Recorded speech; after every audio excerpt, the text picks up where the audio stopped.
allay the fears of residents and business owners on the planned demolition exercise. After several concerns were raised at the meeting, the minister instructed that the planned demolition of property along the coastal highway be delayed by a week. So that means property owners have 14 days to the demolition date. He, however, promised that the federal government will pay compensation to government-approved properties that would be affected within 30 days.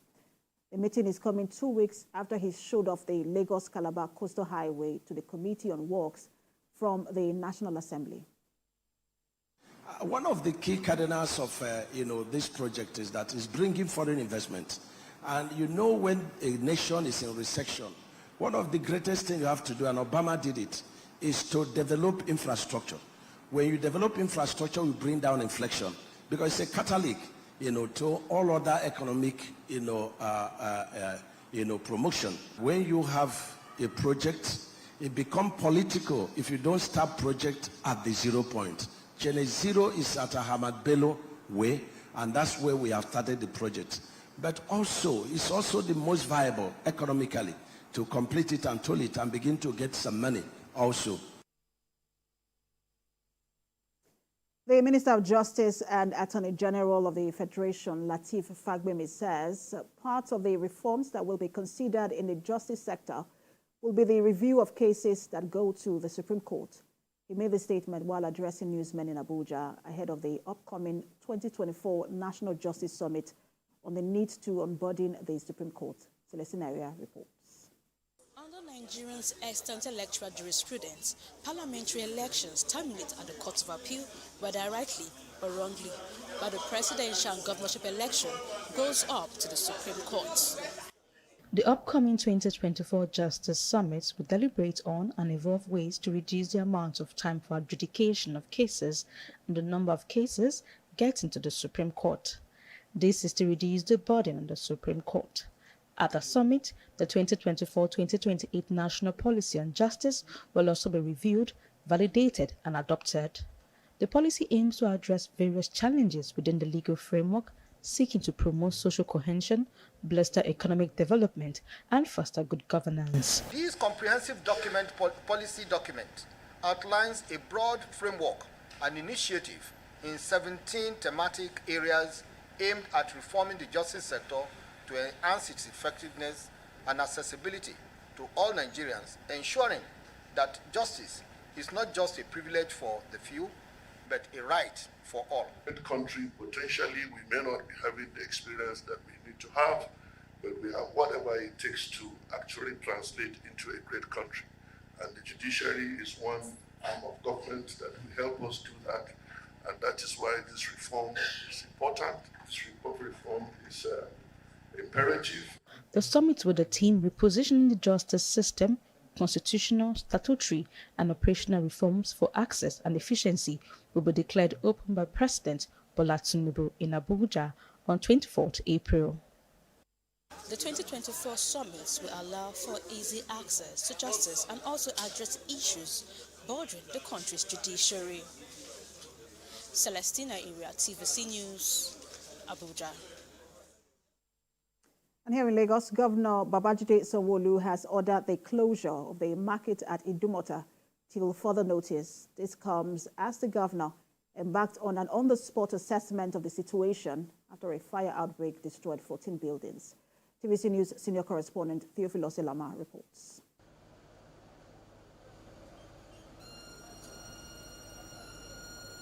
It's another day for clearing the debris occasioned by the inferno in Dosemo Street. Emergency responders are still working at ensuring that the rubble is leveled. Governor of Lagos State, Babajide Sanwo-Olu, arrives at the scene to assess the situation. Briefing newsmen, the state governor directed the closure of the market indefinitely to allow government to come up with a viable solution. It has been announced yesterday, the market all around will be closed today, tomorrow, until when we're able to do a full assessment and to do a proper cleanup of this entire area. I want to say without any iota of doubt that some other buildings are still going to go down. This is totally unacceptable. We will not allow a few people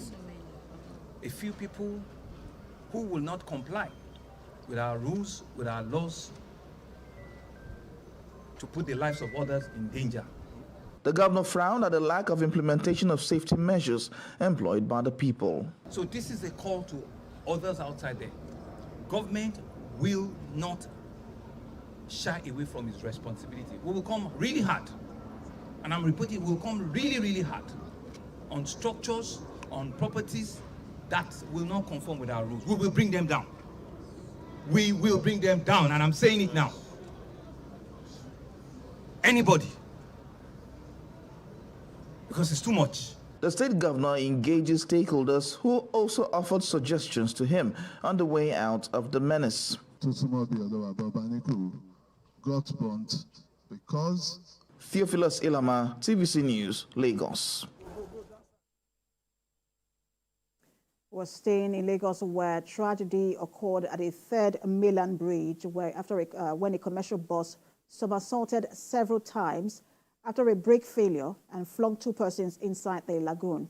Emergency responders, FRSC, NEMA, says the accident was caused by brake failure that could have been salvaged that could not be salvaged due to overspeeding. TVC News senior reporter Ayomedia JB reports. This is the effect of this accident. The railings is off, and you can see the speed with which the vehicle was coming forced it to enter into this water, and 2 persons are still under the water, yet to be rescued. We were informed that there was a crash on this third mainland bridge involving an LT yellow bus by eyewitness that the vehicle somersaulted onto the rail guard many times. In the process, 2 occupants were flung into the lagoon, a male and a female. The Marine Police, the LASEMA, the NEMA, and LASMA, all other rescue emergency services have been around to see how we can carry out rescue operations on those that fell into the lagoon. 2 teams from the Nigerian Police Marine Corps turn up to assist. However, by now, we are not looking at search and rescue again. We are only trying to do a recovery, because the first passenger, a male, was said to have jumped about 2 or 3 times before it was finally drowned, while the woman did not even surface at all. So the possibility of any one of them surviving. However, we are mobilizing more local divers to join the team for recovery operations. The smoothness of this road since the repair is a temptation for drivers to speed and go overboard. Now, can we say that it is wrong for government to fix roads? Of course no. People who ply this road on a daily basis need to learn how to control their speed so as not to be in this danger.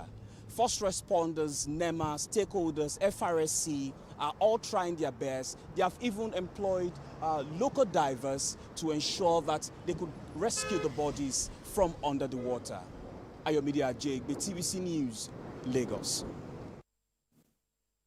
Well, let's bring you update on the political developments in Ondo State, where an aspirant on the platform of the All Progressives Congress, Wale Akinterewa, says he will take the state to the next level and prioritize welfare of women and youth if elected governor. Mr. Akinterewa said this when he visited the local government area of the state. Senior reporter Ayodele Morade reports.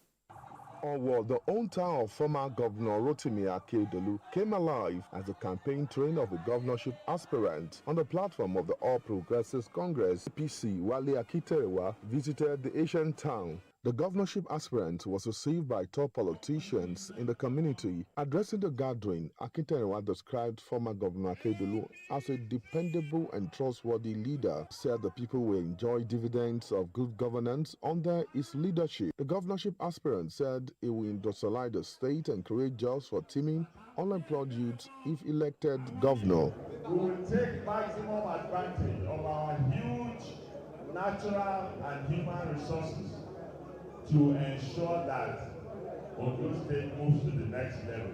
Sure that we will have a massive turnout and the voting will be in my favor. We will come and stop all the ongoing projects in Ondo. by the grace of God, I will get there, and those projects will continue, and we will do more. Some party leaders stress why they are rooting for the former commissioner for finance in the state. Before he became the commissioner of finance under Aketi, he has been with us. So we see him as part of our. So all of us were aware that Aketi adopted him. It's not new. So after Ileoluji that he came from, Owo is going to be give him. If I can, I'm telling them that Owo will give him the vote. Ileoluji cannot even try to surpass. The supporters believe that Akintarinwa remains the best option for the state at this time. Ayodeji Moradeyo, TVC News, Owo. In other matters, Governor of Delta State, Sheriff Oborevwori, says his administration will commence the inauguration of several completed projects across the state to mark his first year in office. Governor Oborevwori disclosed this during the inspection of the ongoing projects across the 3 territorial districts of the state. And Iken Amici reports. Work at the Edo Road in Ugele is being upscaled by the contractor as several drains and culverts are completed, with other construction work getting equal attention. Governor Oborevwori, who is here again, seems happy with the increased pace of work. You know, I was here some weeks back, and the contractor promised that they are very sure that they're going to complete before May ended. And that's why I come and inspect what they have been doing since I left. So for me coming here, I want to be sure and know what they are doing, whether they are doing the right thing. And I believe now, coming here, see with my eye, what I've seen now, know that they are doing the right thing. They are doing the right thing. The 4.4 kilometers Emevo-Orogun Road in Isoko North is near completion, as the governor says it is part of the projects lined up for inauguration this month. There's no local government that will be left out.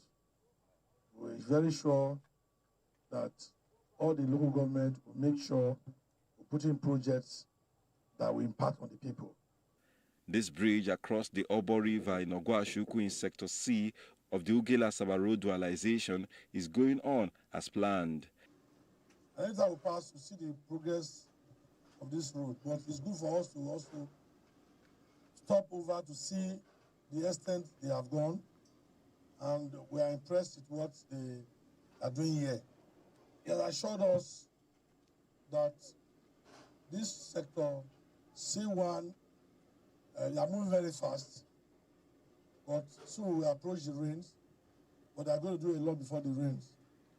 The visit to the 5.3 kilometers of Panami-Buzo Bypass Road concludes the inspection tour. The contractor have said 10 months, but we are saying 12 months. Earlier, the governor assured the people of Udu that the 18-year-old Udu Harbour Market project will be ready for use next year. Ikenna Amechi, TVC News, Ugele, Delta State. And to Niger State, where the Chief of Army Staff, Lieutenant General Taoreed Lagbaja, says the Nigerian military is well equipped and motivated to combat the threats of insurgency in the country. As part of the Salah festivities, the Army Chief had lunch with men of the Forward Operation Base in Sarinkin Power, Niger State. Chenemi Bameyi reports.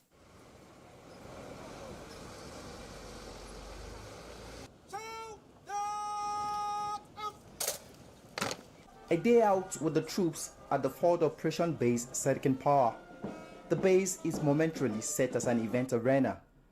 As part of the Salah festivities, the Chief of Army Staff takes the celebration to areas where the men are battling insecurity. All the military formations from the 1 Division Nigerian Army are here. The goal is to encourage the men on the battlefield and boost your morale in the fight against insurgents battling for the illegal mining of gold and other mineral resources in this area. The Chief of Army Staff, Lieutenant General Taoreed Lagbaja, is represented by the General Officer Commanding 1 Division and Force Commander, Operation World Crunch, Major General Meyirinso Saruso.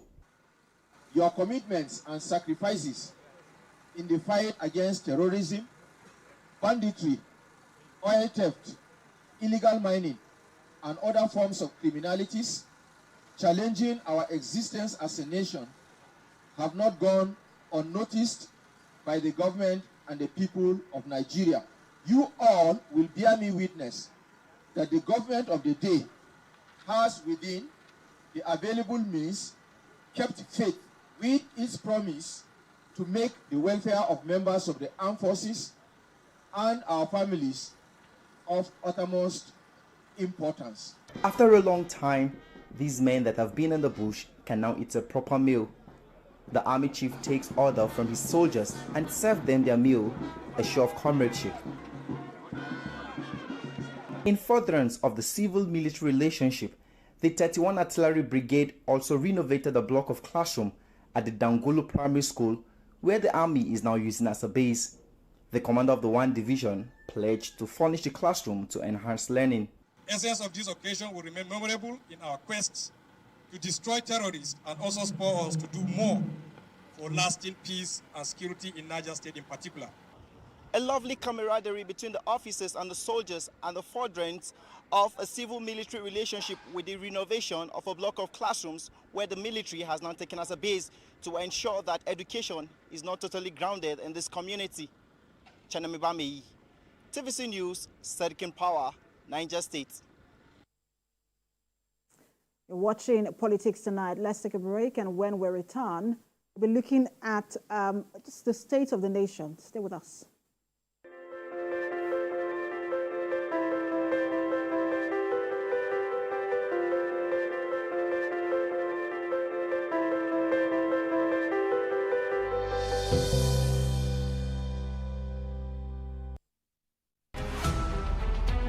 Every major news story is with many perspectives and layered with different levels of impact. Hello. What time did this happen? We will be right there.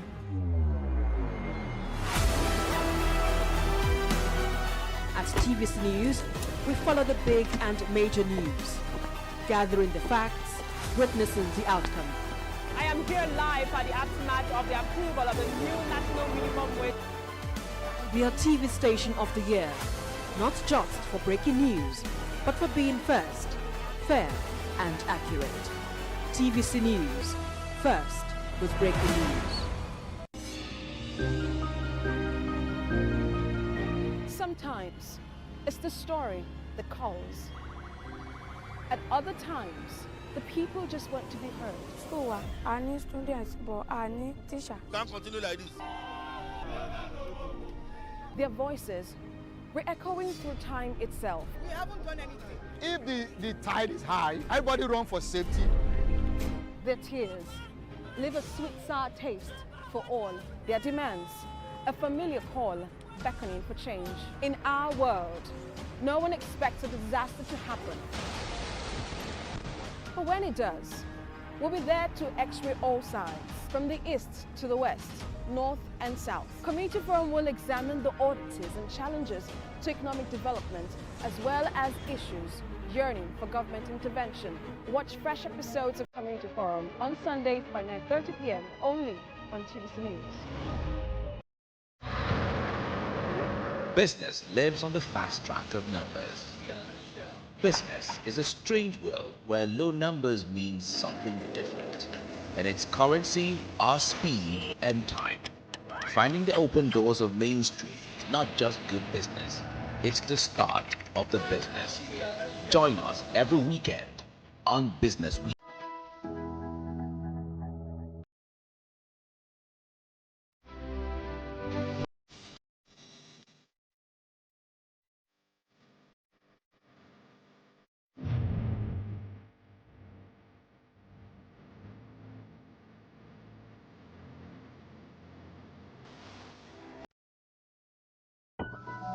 The TVC News at 7 and the TVC News at 10 are not like any other news broadcast. It's the big news hour, the hour for the big breaking stories. We've got some of the best reporters on the field, taking you through as it happens. It's fast-paced, hot-hitting, with investigations that matter. bringing in news that affects your life.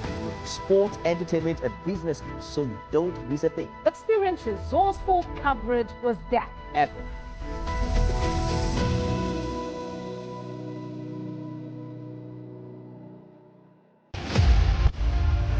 Oyislashla Mandela was born into the Madiba clan on 18th July 1918. He got involved in politics in 1942 as he helped to form ANC Youth League. He was married to Evelyn Mays and they had 4 children. Mandela was arrested in a countrywide police swoop on 5th December 1956, which led to the 1956 treason trial. Before the end of the treason trial, he wrote to Prime Minister for vote to include a national convention on a non-racial constitution, and failure to adhere would result to a national strike. In August, he was arrested and charged for leaving the country without a permit and inciting workers to strike. He was convicted and sentenced to 5 years imprisonment. On 9th of October 1963, he was on trial with 10 others for sabotage in what became known as the Revolver trial. On the 11th of June 1964, Mandela and 7 other accused were convicted and sentenced to life imprisonment.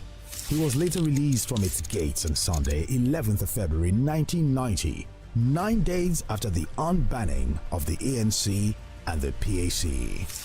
Nelson Mandela never wavered in his devotion to democracy, equality, and learning as he immersed himself in official talks to end white minority rule. In 1991, he was elected ANC president to replace his ailing friend, Oliver Tambo. In 1993, he and President F.W. de Klerk jointly won the Nobel Peace Prize, and on 27 April 1994, he voted for the first time in his life. On 10th May, he was inaugurated as South Africa's first democratically elected president. He, however, stepped down in 1999 after 1 term as president. Despite terrible provocation, he never answered racism with racism. His life is an inspiration to all who were oppressed and deprived, and to all who were opposed to oppression and deprivation. He died at his home in Johannesburg on 5th December 2013.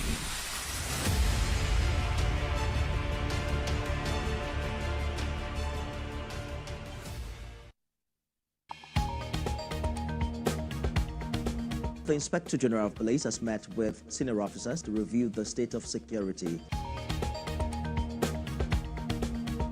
We are continuing our coverage of the arrest of Godwin Emefiele. The Senate has summoned the governor of the Central Bank of Nigeria to properly brief the Senate regarding the state of the economy. President Bola Tinubu has announced the total removal of fuel subsidy. The first subsidy is gone. What I will never take is threat.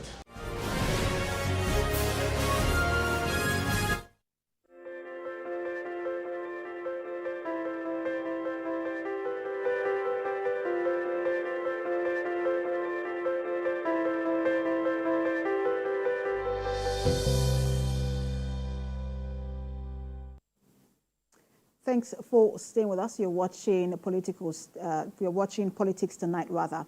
Now, as we stated earlier, our first conversation is supposed to be on the 2 years in office of Governor of Anambra State, Professor Chukwuma Soludo. We're supposed to look at the challenges, the issues, and then the achievements.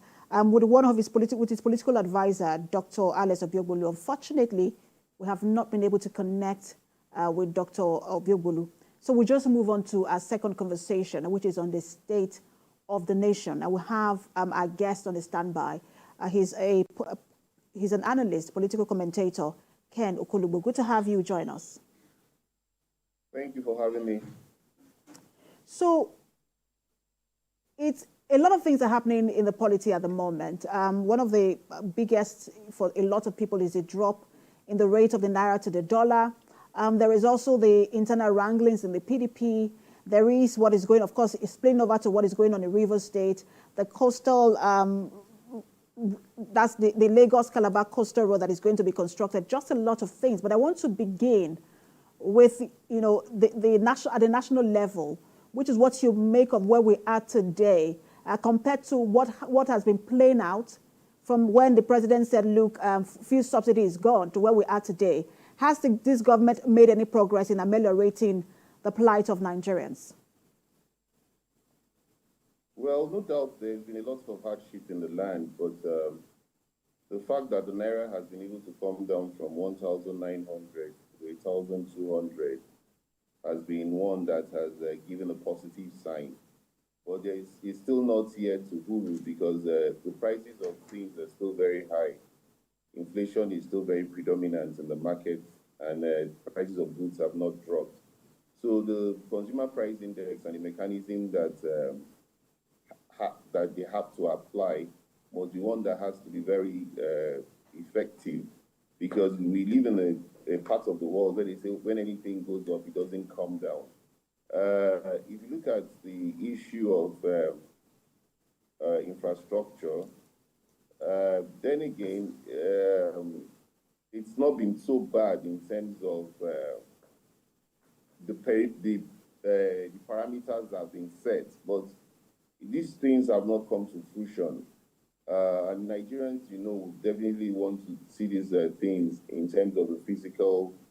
1 year, it might not be enough for you to start seeing the effect. But certainly, there are certain things that you can, just like if you use the third mainland bridge, for example, it's a welcome development for those who have passed through, knowing what it was before and what it is like now. So they expect the Lagos-Ibadan road to be fully completed. So they also expect the East-West road, especially since the East-West road has become an albatross. And so they also expect that even before you go on, because I heard you also mentioned the coastal road, before you go on to the issue of the coastal road, you should be able to deal with certain roads like the Benin Warri Road that's been in a very bad condition, the Saple Agbo stretch that has also been in a bad condition, then the Auchi up to, of course, I know the minister has said they have started working on, especially the Auchi to Okene onto Lokoja. So these are the challenges that the government should know that people are eager to see that these infrastructural works are done, and they can see that there's a light at the end of the tunnel, because economic activities will only go on when you have good roads and when you also have power. So those are some of the things that the government would need to take a critical look at before embarking on some of the ambitious projects like the Lagos Coastal Road, which is quite laudable because of the man hours that you will save in traveling from Lagos to the southern part of the country. So the gaps, or the things that, the gaps rather that seem like it's still there, is it because the policies are not working, or that the policies will take time? Well, you might look at it. It depends on the perspective you are going to look at it from. It's been a challenge because first the subsidy was removed, and it was difficult for the government to find its footing because of the variances of the market forces. Don't forget that the Nigerian Bureau of Statistics has given us inflation to be 31.7, which is an all-time high. In about 2 decades, we haven't had that much inflation. And don't forget, too, that the price of the Naira went as much as 1,900, which was a very huge challenge that the government had to grapple with. And so, even if the right policies were in place, these two huge challenges were one that was going to make it very difficult for it to impact. Because then again, you also had the challenge of the humanitarian ministry, which was supposed to be one that should intervene, which has not been sorted. And so there seems to be a lull now in that ministry that should have been one that would have been seen to have been given conditional cash transfers of 25,000 naira to at least 15 million Nigerians, which would have meant that you'd have been putting money in the pockets of the people, which we know would help to reflate the economy. So it's not like the policies were not there. But when you look at all these issues, you will find that it would have been very difficult for these things to have made an impact. And, the galloping inflation and the effect it had on the prices of especially basic market things like a bag of rice, a half bag of rice going as high as almost 50,000 naira, tomatoes, oil, and all that. So there is no way you could have expected any policy to have worked any magic within the prevailing situation that we had. But now that the Naira seems to have stabilized, and we hope it does stabilize at 1,200, we expect too that there should be a drop in inflation, because when you add inflation and unemployment, it gives you a misery index, which becomes very high and becomes very, they say the idle man is the devil's workshop. And so it becomes very difficult for you to also stem crime, and for you to also stem crime, you have to also give room for you to employ more people, and also give the enabling environment for commerce to thrive. And so it has a lot of factors. It might not be just the fact that you have the policies, but the policies should be able to be to thrive in an environment that has the right economic indices. So this administration has also, received a lot of criticism from the opposition, especially opposition parties. But a governor in one of the opposition parties, that's ABGA, Governor Soludo, some weeks ago, did say that, and he was one of those people that the president, sought his advice, being a former governor of the CBN. And he was saying that, look, this is almost like an inherited problem, and that this administration, inherited what he called, and I hope I get it right, like a dead horse standing in terms of the economy. But is it, what we are today, is it a challenge of an inherited problem, or the policy direction of this administration from the very beginning? Well, no doubt you can't take it away from the fact that this is an inherited problem. Some of us who were very vociferous in the last administration did point out most of these pitfalls, but then it was like we're playing bad politics. For those of us who were then in the opposition, for me, I was then in the opposition PDP. And so by the time we spoke about most of these policies that have now come to haunt us, it was like we were playing bad politics. But eventually it has become very obvious. But then again, we can't keep saying because it was inherited, we will not look for a solution. I commend the fact that the president was bold enough to charge the former CBN governor to court, despite the fact that he served mostly in the last 8 years under the government of former President Buhari, who is an APC, who was an APC president, an APC government. I also commend the fact that the National Assembly is probing the ways and means, the 30 trillion that has been said to have been printed and shared up amongst the state governments. And it's also a bold and laudable step. And I also commend the fact that certain very key decisions have been taken, which shows that they recognize.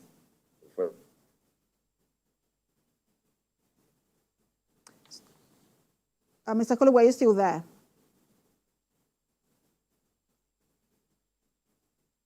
Mr. Ken Kolugbo, I want to be sure that you are done with what okay, you're still there. All right. So let me also ask, because some people say, especially when the announcement on the Lagos-Calabar Coastal Road was made, for a lot of people, that shouldn't be the priority. What should be the priority, perhaps, for some people is the refinery, that would have more of an immediate impact on the economy and Nigerians as well, and not, the Lagos-Calabar Coastal Road. What's your thought on that?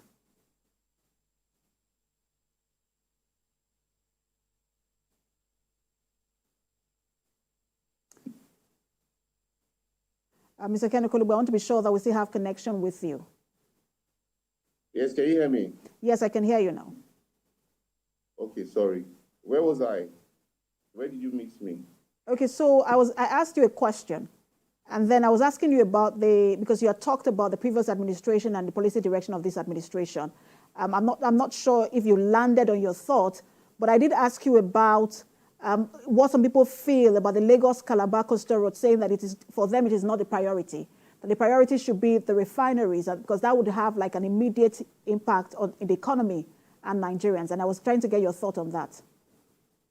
Okay, yes, certainly. Like I rightly had even hinted in my earlier, in the earlier answers I had given you, while that road can be said to be commendable, it looks like a futuristic investment, because the ministers clearly said today that it will take about 8 years for the road to be completed, and the amount of funds to be expended on that road will be about 15 trillion.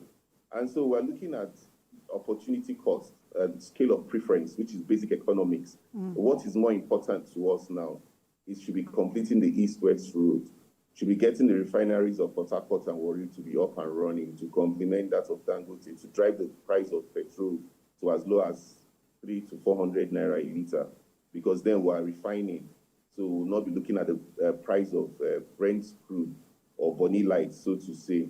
We should be looking at a situation where the east-west road will be completed. Funds should be injected on the east-west road, except the government is trying to tell us this is a complete private,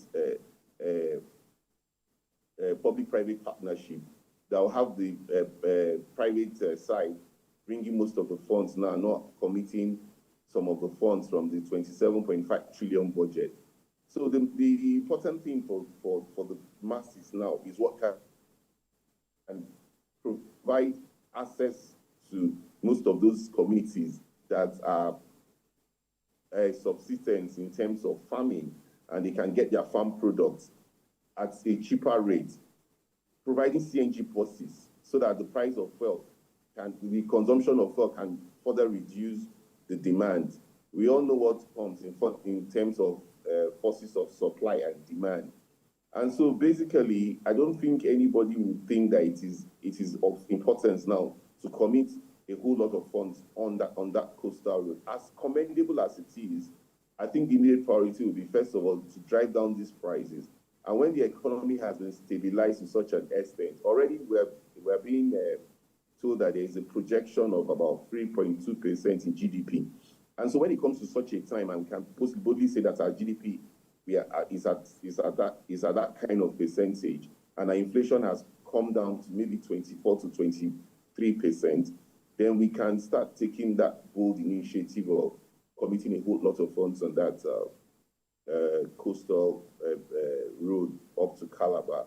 But I think for now, if you take a scale of preference, I'm sure a whole lot of people agree with me that it's very important that we deal with inflation, because inflation is what is hurting us more, and insecurity, because for example, Benue used to be the food basket, and you cannot talk of the food basket, calling Benue food basket of the nation, when insecurity has ravaged the state, and the farmer headers clashes in Plateau and all the other states that are producing food are not able to produce because of insecurity. So these are most of the things that the government should take as an immediate priority, in my own perspective. And before I move on to politics, let me ask you about what you think would drive the prices down. What will mark the turning point? The borders have been opened, but I still believe that the turning point will be when, first and foremost, we're looking at from the macroeconomics point of view. You know, this economy is one that is a mono economy, is largely dependent on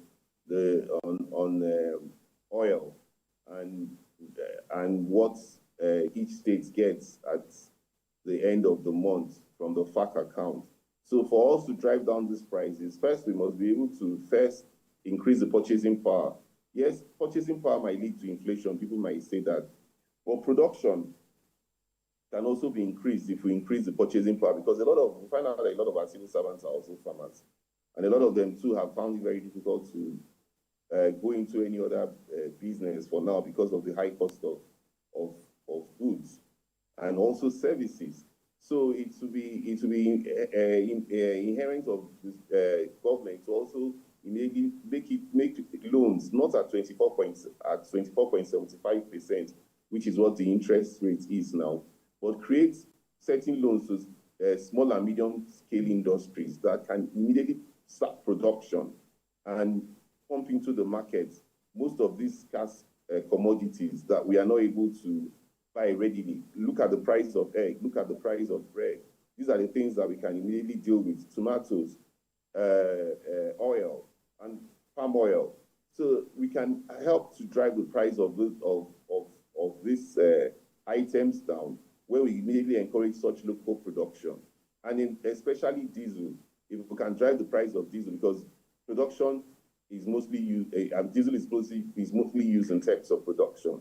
So if you can drive the price of diesel to as low as below 1,000 naira, not even 1,200 as most people are speculating now, it will also help in that direction. And we saw the Lagos State government recently issuing a directive to supermarkets and stores, asking them to display the prices of their items on the items. And then, people were also saying, look, sometimes even when the prices are displayed, by the time you get to the counter to pay, the price they're giving you is different from the one on the product. And that made some people say, maybe the federal government should regulate prices. Maybe there should be an attempt to fix these prices, especially because the dollar is, or the rate of the naira to the dollar has come down. Is that something that the government should do or the government can do? It might not be feasible because I could have bought my goods at a higher rate as at the time the dollar was high. So it will be difficult for me to sell at a fixed rate because by the time I sell at a fixed rate, I'll be selling at a loss. So fixing prices sometimes is not always the best solution. The best solution is when you're able to flood the market with goods. So the demand becomes less than supply. Once demand becomes less than supply, the prices of goods will come down. It's just a basic economic principle.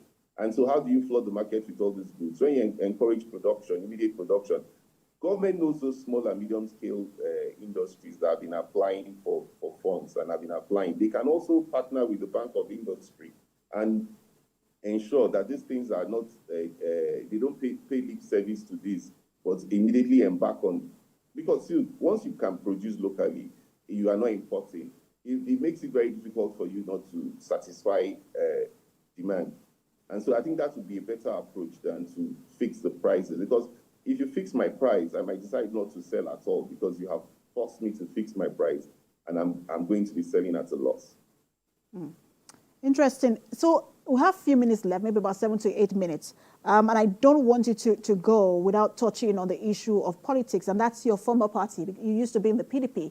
A lot of developments in the PDP at the moment. First of all, Ayu was asked to resign. He did resign, and now the new national chairman is also been acting national chairman rather. He's also been asked to resign, and we see how it will seem as though the PDP has not recovered since the breakaway of the G5 governors and the loss of that election at the national level. What exactly is going on? Oh, it's sad what is happening to my former party. Most people that know me know what I used to think, breathe, eat, and drink, and sleep PDP. Well, we had to leave the party because first and foremost, once they decided not to go to the south, that was some of us warned then that was going to be the beginning of the end of the party, because once you did not get the southern candidate as your presidential candidate, at the time we were clamoring for seats in did not have just finished, and we were clamoring for a shift in the presidency of this country. It was apparent that was where the beginning of the problem started. And I don't think Abubakar Atiku has managed the post-election crisis properly. Being the presidential candidate who is seen to be the leader of the party, at this material point in time, they should have been able to put their acts together. It will be very difficult to put your acts together. Look at Edo State, for example. The party is impeaching a deputy governor that has shown so much power in terms of political strength. You have only given that election to the APC. And when the APC win, you cry out and say you are rigging. The Labour Party candidate is also very strong. So you can't also rule out the Labour Party springing a surprise in Edo State, because the Labour Party candidate is someone who has also gone around. So PDP has been dysfunctional in the architect of their own misfortune, because they did see the handwriting of the wall. They didn't play by the rules. And now they're also worsening the situation of things. Because I remember when we had that convention, I served in 3 committees. I was in the electoral committee, I was in the publicity committee, and I was in accreditation committee. So I had very deep knowledge of how you did emerge. And I don't think how you also played the role of someone who was given that chairmanship on a platter of gold. I pity the party for now, but I think they should go back to the drawing board. And to go back to the drawing board means they should start from the scratch. They should start begging those who they have offended, those who have put in so much into this party, and they have discarded, and they have also thought that they can be larger than life. You just can't get it right with that kind of attitude. And so what is happening to PDP is self-inflicted, if you ask me, my own opinion. You mentioned the Ondo State challenge, which is impeachment of the deputy governor, who was also of the PDP. There's also the Rivers State crisis. Well, till today, it would seem as though there is still that, is it a squabble between the former governor, who is now the minister of the FCT, and the current governor. I will see how the party is also divided along those lines. Some, singing their praise of the governor, and some of the former governor. Is this a leadership crisis? Because we've not seen any of the leaders of the party speaking up, as it were, not the former vice presidential candidate, not the former presidential candidate, not even someone, Bode George has spoken, but not, in terms of trying to, fix issues within the party. It's obvious that there's leadership lacuna, because the presidential candidates should have been one that should have been able to intervene in the party crisis in Rivers, and not President Bola Ahmed Tinubu, who is of the APC. So it's obvious that they have ceded their natural rights to President Bola Ahmed Tinubu, and when he did intervene, they came back to cry foul. So if you look at it, in Rivers, for example, the crisis will definitely continue for as long as those who supported Atiku Abubakar are now with Governor Fubara. Governor Wike would never want to see any of that, and he remains in the PDP. If I were Governor Wike, I would move on and concentrate more on my job in Abuja, and leave things to naturally play its way out, because he's been a governor too. He also knows the power of the governor. And allowing this crisis to fester will also distract the president, because certainly there is no way. Rivers is a very important state. There is no way the crisis, you can't tell where crisis can get to. I also think the governor too has to show a lot of restraints, because of late he has also been making a lot of press statements, very unlike the way he has been. Well, sometimes they say, do not take my being quiet for being docile, but it's a difficult situation to prefer solutions to at this material point in time. But if you also look at like I said, how can a party be impeaching his deputy governor when he's going into an election? What message are you sending? Even if you think he's going to do anti-party, why not leave him there and try and try and heal and try and look for solutions? Look at the way the APC in Edo, for example, they were so divided, but now they have come together. That is the beauty of democracy. I mean, we can be divided, but by the time we want to go for an attack, we unite to attack. Then later we can settle, we can wash our dirty linen inside the house and not in public. So the APC is actually taking the view of what the PDP used to be, if you ask me, in my own opinion. The PDP has become a shadow of itself, because impeaching the deputy governor was the last thing I expected them to do when they're going into an election. And because you mentioned Edo State, the man who was aggrieved in that primary has now been made the running mate to, the governorship candidate. And some will say, oh, look, that was a smart move. But we're not seeing any of those smart moves in the PDP, as it were. Some have said, look, to see that Wike played these are the kind of things that Wike used to do for the party. He was the one who was a go-between, the one who would call everyone together and solve these issues. Perhaps that for the PDP to get itself back together, there has to be some sort of appeasing of Wike. Do you agree that, somehow they have to find a way to bring him back to the party? He has said he's still a member of the party. He never said he left the party. But it's obvious that the party does not have a Wike or a Fayoshe at this material point in time. There was a time in 2015, myself and maybe a few others were just the only people that were speaking for the party. But the party does not also appreciate those who can take risks for them. And that is one thing that they must go back to do, is soul searching. Yes, if you ask yourself, which governor is actually standing as an opposition now to the government of Bola Ahmed Tinubu, the way a Wike or a Fayoshe stood against Buhari? So it shows you that they actually need to go back to the drawing board instead of looking for who to suspend or who to expel from the party. I believe they should, at this point in time, set up a reconciliation committee. But well, I wish them well, because I have moved on from the PDP and I haven't regretted leaving the party, because it is obvious that when most of us did leave the party has not found its footing since we left the party.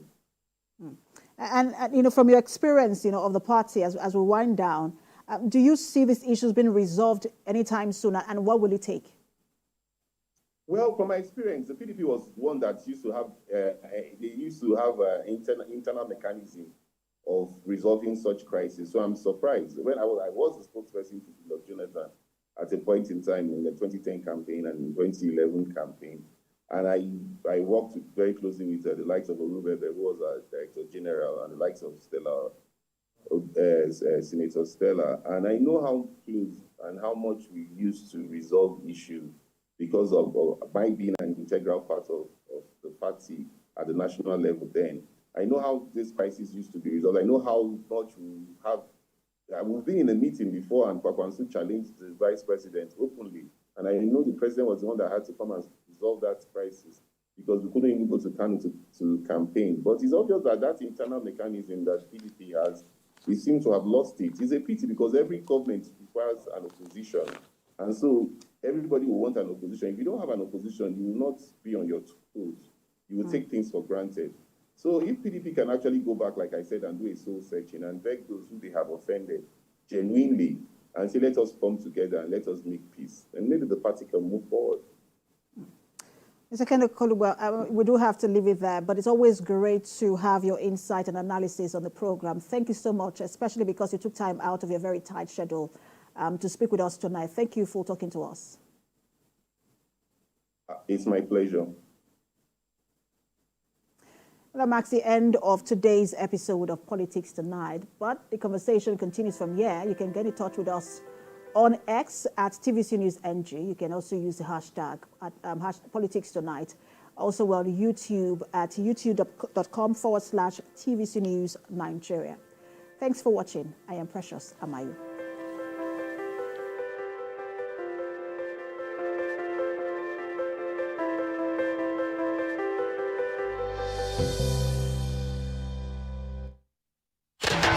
Get in on the action with Betano, your exciting destination for sports betting. Enjoy an award-winning experience with amazing betting options, cash outs and missions, as well as other features. Join now and get a welcome bonus of up to 200,000 Naira. Betano.ng, the game starts now. 5 questions with Ini. Hi guys. Ini, your skin is really glowing. What beauty soap do you use? It's glowing because it's healthy. I use a soap that keeps my skin soft and protected from germs. But Ini, the beauty soaps I know don't give germ protection. Dettol Skincare does. It combines Dettol's protection with argan oil to protect my skin. Gives me 2 times moisturization with a beautiful fragrance. Beautiful skin is germ-free skin. Here's what a good hair day looks like and feels like with the new Lush Hair Care range. Made with a cocktail of nature's finest oils. With hibiscus oil for hair growth, rooibos oil to eliminate frizz, amla oil to prevent hair breakage, to give your hair life and bounce. So go ahead and be confident. Stunning, flawless, beautiful. You deserve the soft life, so does your hair. Lush Hair. Be beautiful. We're live in the open market for Epic 10X Challenge. My people, today I will show you how the power of new Epic 10X gives your toilet a better cleaning than bleach. Than bleach? Yes, so. Impossible. Toilets have stains which bleach cannot clean effectively. But Epic is thicker and sticks better, which gives 10X better cleaning versus bleach and kills germs. Oh, wow. You cannot say that Epic is better than bleach.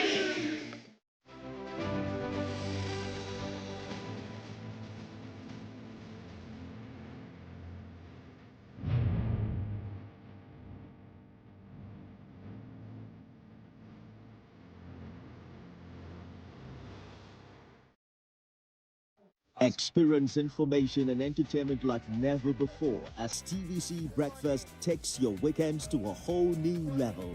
Introducing TVC Breakfast Weekend Edition, your ultimate source of thrilling sports updates, insightful political analysis, and captivating entertainment news. Stay in the know with what's trending. Catch up with the latest in sports and immerse yourself in the latest buzz from the world of music and movies. Your weekends are no longer just days off, but moments packed with knowledge, excitement, and enjoyment. TVC Breakfast Weekend Edition, only on TVC News.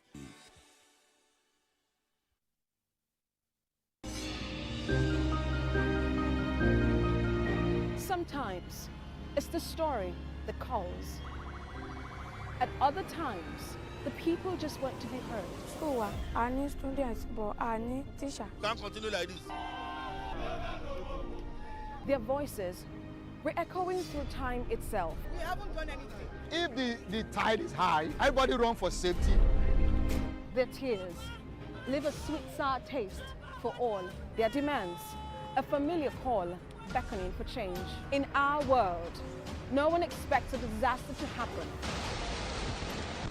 But when it does, we'll be there to x-ray all sides, from the east to the west, north and south. Committee Forum will examine the oddities and challenges to economic development, as well as issues yearning for government intervention. Watch fresh episodes of Community Forum on Sundays by 9:30 p.m. only on TVC News. Akiwande Oluwole Soyinka was born on 13th July 1934 in Abeokuta, Nigeria, to parents Samuel and Grace Soyinka. His education began with the Christian lessons of his parents, as well as the more traditional Yoruba spiritual customs taught to him by his grandfather. He had his preparatory university studies at Government College Ibadan in 1954, subsequently University College Ibadan, and he continued at the University of Leeds, earned a bachelor's degree in English literature. Soyinka's master's degree focused on projects combining his Yoruba culture with traditional British theatre traditions. He later returned to school in Nigeria to study African theatre, during which time he continued to produce. At TVC News, wherever the big news story is happening, we're geared up to break it. TVC News, first with breaking news.